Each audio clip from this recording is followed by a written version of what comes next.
Thank you for watching the TDC Hot Rods YouTube channel. Hello guys, welcome back. Hopefully you're all doing good. So this time, well in this video, I don't really know exactly what we're gonna do, but we're just gonna do some tinkery stuff on the Mustang. So in the last video you've seen I took it for a drive. It wasn't running that great because I totally messed up on setting the timing. I set it way too low because I have a locked out distributor, so there's no vacuum advance, no mechanical advance, so whatever you set the timing at, that's it to its whole RPM range. Well, I set it at 12 degrees and I should have set it at like 32, 34, maybe even 40, depends on how this engine likes it. But so I come back, set it at 32, got the transmission to where it would shift, and man, it runs so much better. Pig rich. Actually, I'll show you guys the plug. Oh, I wiped it off. I cleaned it up a little bit. Forgot about that, but you can see it down in there. Yeah, she's way too rich. So, I didn't like how high it idled at all. Like, not even a little bit. So I'm gonna set you guys back on the stand and show you what I did to the carb to get it to not idle so high. So I had to take the carb apart, and these are the primaries and these are the secondaries. Well, the gentleman that I had got this from before had drilled some holes in both primaries for whatever engine he had. Most likely had a real big cam with not much vacuum and blah blah, so he would have drilled those out so then he could get it to idle better with the butterflies closed and not having to have them open up like this so much. Well, also my secondaries weren't closing all the way, so there's a little stop screw here that is kind of a pain to get. You pretty much have to pull the carb off to be able to get to it because it's the set screw is at the bottom. So I pulled the carb off, obviously tore it all apart, backed that screw up. I had to loosen up all of these and get my butterflies here to be lined up better inside this circle, inside the base plate. But I got that lined up way better. And then this little guy here, which is just the linkage that when you are opening the throttle and you actually get into the secondaries, that's the linkage that opens the secondaries up. So I had to straighten it out just a tiny bit to be able to get these secondaries to actually close all the way. So that's what I did to the base plate. And then I haven't messed with the secondaries on the carb yet because I don't have my wideband in. That is going to happen today, hopefully. But I knew that the primaries were way too rich. I haven't really even drove this on the secondaries yet, just cruised it around the block a few times. So I put some smaller primary jets in it, and so now I'm gonna put the carb back together and get her put back on the engine, and we'll fire it up and hopefully the idle situation is fixed. All right, guys. So I got the carburetor all put back together, and I was having camera issues, so I couldn't video me putting that back together. But it runs way better. I can actually control the idle now. It idles a lot better. But I'll get a video of it running very soon. But now I'm going to work on the front clip for the car. So this here is what actually supports the front clip, and then there'll be one bolt right here, and then I'll utilize this one down here. Just those two factory bolts on each side, so there and there, and then this much of the tube slides up into the tubular front clip on the car. So you just slide the tubes in, put the 4 bolts in on the back, and that's it. That's what keeps the front clip on. Real simple, easy on and off. Well, this has been sitting outside and it's not fully welded, and I still need to put weld nuts in the end of the tube here so then I can bolt them up here, and then I need to get it all painted up. Well, that's what we're gonna do now. So I'm gonna go ahead and get started on finding the nuts that I already have somewhere to weld in the end of those tubes, and we'll get started on making this thing look pretty.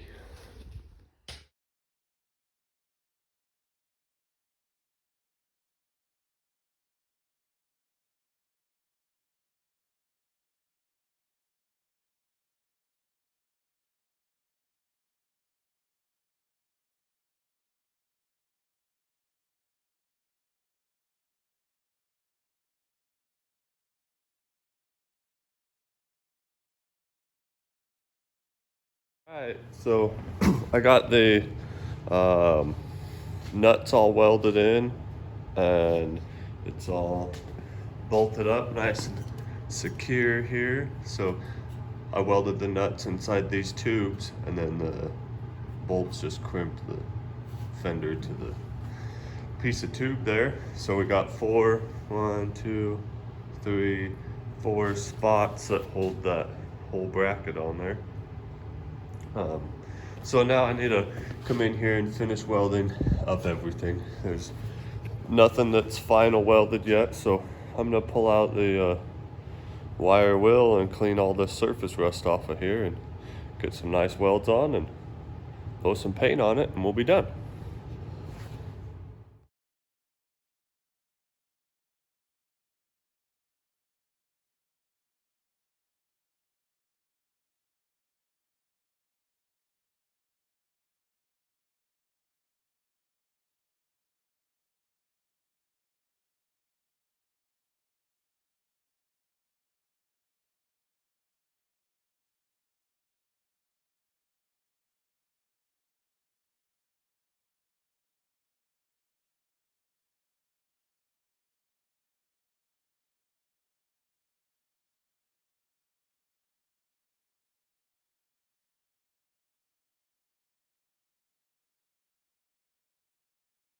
All right, so we got her all painted up and fully welded and 100% ready to put back on the car.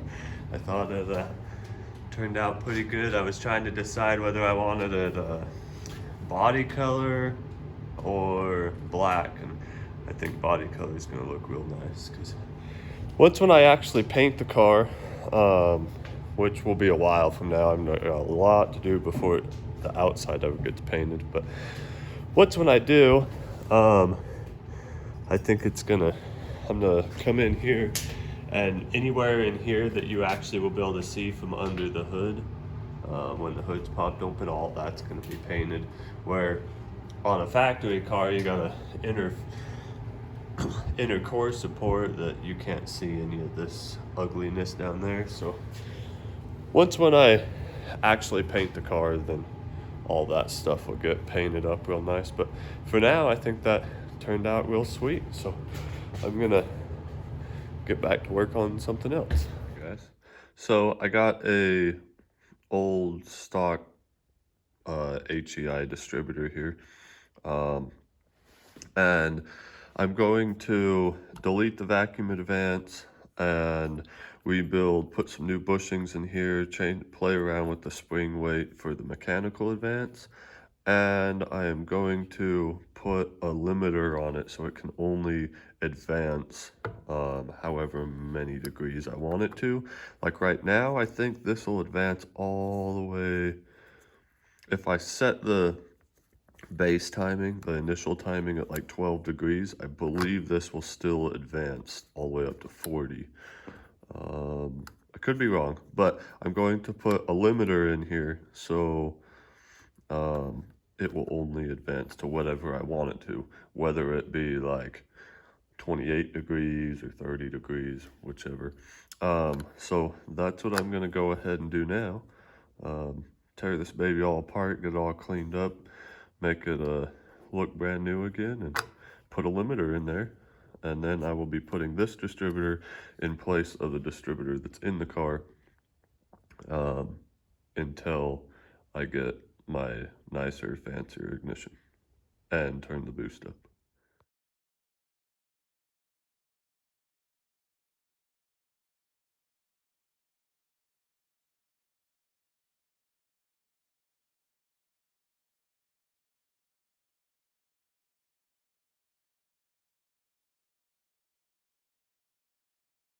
All right, so I got everything all put back together and lubed up, and got this hole tapped here that's just barely threaded in, but so this is what is going to actually limit the throw on the advance here, because you can see when it tries to advance, it will go over that hole. So if I put the bolt in there, it'll limit it. And then if I want to add more timing to it, more total timing, I can grind the edge of that bolt off.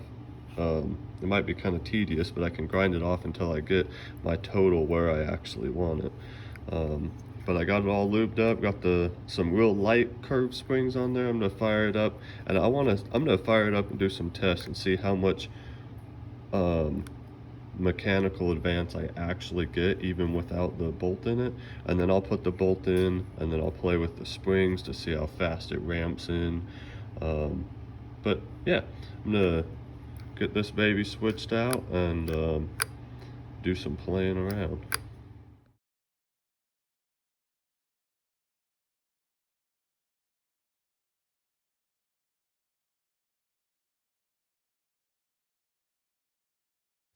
All right, guys. So I got the distributor put back in, got the initial timing set at 12 degrees, and then I have the total set at 30. I don't know whether that's going to work out good or not. I actually was kind of leaning more towards like 28 or so, maybe 26 degrees, and then just add a little bit more timing after I start playing with final tuning. But for now, I'm gonna leave it right where it's at, get my fuel pump figured out, get a few things figured out, and then I'll come back and worry about the total timing. And I would like to go drive it and get the initial timing set exactly where I actually want it, because I might find out that I don't like it at 12 degrees and that the engine doesn't like it at 12, like it might want to be at 14 or 16 or 10, who knows. Anyways, so I am getting ready to pull the fuel pump off because it started leaking. As you can tell how freaking dirty it is. So right here is the top of the fuel pump. This is the electric motor, and this down here, dang, that got dirty real fast, is the actual pump. Well, fuel is coming all the way through the electric motor and then leaking out the top up here. So I got to pull that pump off and get it tore apart and figure out what seal is in there that I need to get.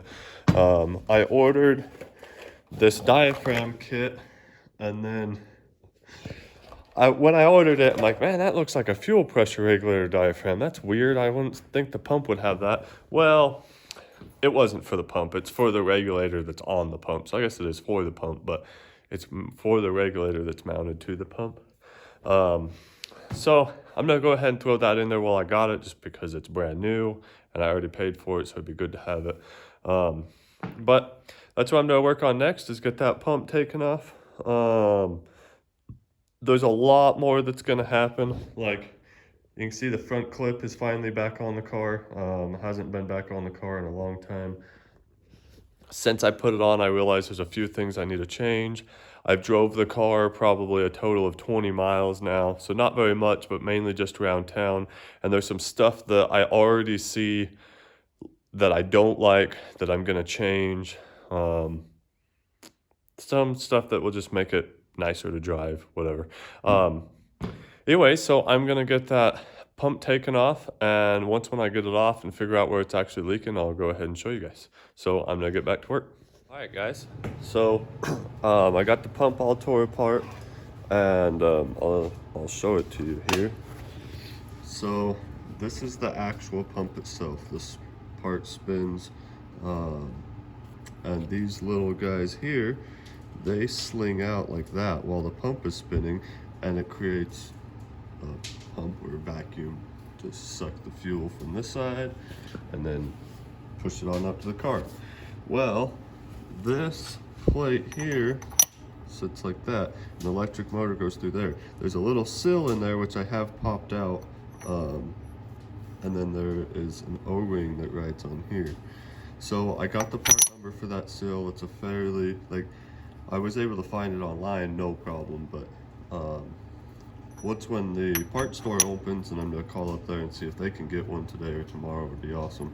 Because this pump, it had been sitting for a while when I got it, and then I got it probably almost 3 years ago. So it doesn't surprise me at all that that it started leaking. So I'm gonna put that seal in there, put a new O-ring in it, put back together, and that should solve that issue. But now I'm going to work on the putting relays for the water pump and the fuel pump. So don't mind how nasty it is back here, because it got dirty real fast on the last drive I took it on. But right now I just got some nasty wiring laying here, and then some factory wiring that's running the fuel pump and the water pump and the fans, but I'm waiting for my fan relay to show up. But I got these relays here. I'm going to go ahead and mount them something about like that. And this will be fuel pump and water pump relay, and then the fan relay I'll probably put right over here. But yeah, so I'm going to go ahead and get started on wiring these relays up, and then yeah, not quite sure what I'm gonna do after that, but yeah, so I'm gonna go ahead and get started.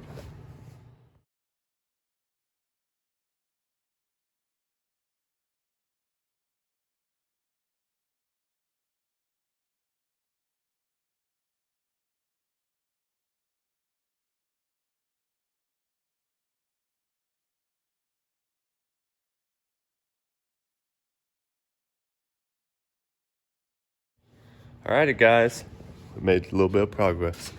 We got the, where are they? There they are. We got the relays mounted, the power going to the water pump is ran, the wire going to the fuel pump is ran, but since the fuel pump is still out, obviously I haven't connected it there. I do have to get an eyelet from the part store to hook it to the battery. But yeah, super exciting. So the next things that'll be done are, I have gauges coming. They should be here within the next couple of days. So that will probably be the next video, is I'm gonna build a custom panel to put all the gauges in. And what I'm thinking is, like the factory, I'll do tack, speedo, and these will probably stay the same, fuel, oil pressure, but temperature, temp I'm thinking of moving up here, and then this right here would be my wideband. And then I popped the little cover off where the AC and heater controls are, and seeing how I don't have controls anymore, I don't have a heater at all or AC, the box is gone. Thinking I'm gonna pull this out, kind of copy this shape here with some sheet metal, so then it can snap into place like factory, and I would paint it black, but then put 3 gauges there. I will have a total of 9 gauges, so that would be kind of perfect. It would fill up real nice. I wouldn't have any odd duck gauges laying around. So yeah, super excited. I'm gonna have water temp, oil pressure, tack, speedo, boost, transmission temperature, volts, There's 2 more. Yeah. I don't remember which other 2, but I bought them. I'm forgetting something. Yeah. Anyways, I'll show them all to you guys when they get here and when I start building all that stuff. And then, as you seen in the last section, I had showed that the front clip is back on the car. Well, after driving the car, I realized a few things. Like, you see how low the exhaust is there, but that's because the back of the car is super high right now. And I'm planning on putting a taller tire on it, so my thinking was that the exhaust was going to be about 1.5 inches higher with the taller tires. But after driving it around, I really don't like how low it is. So I think I'm going to cut it, and I'm going to put it right, I'm going to cut part of the body out here, make a nice looking cut, and I'm going to move the exhaust back a little bit and then up and put it right here in this corner. I think that'll still look nice, and then the chances of hitting it on something are go way lower. Because there's a couple towns away from here that we go to a lot, and the entrances to and exits for businesses and stuff are crazy deep. Like, I'm pretty sure I would scrape the exhaust, and I don't want to do that. So anyhow, I have a lot more stuff to do on the car. I'm just waiting for a few things to show up. I got to get the sill for the water pump. That's what I'm going to do here in just a little bit. So all that will be in the next video. But like always, thanks again for watching, and we'll see you on the next one.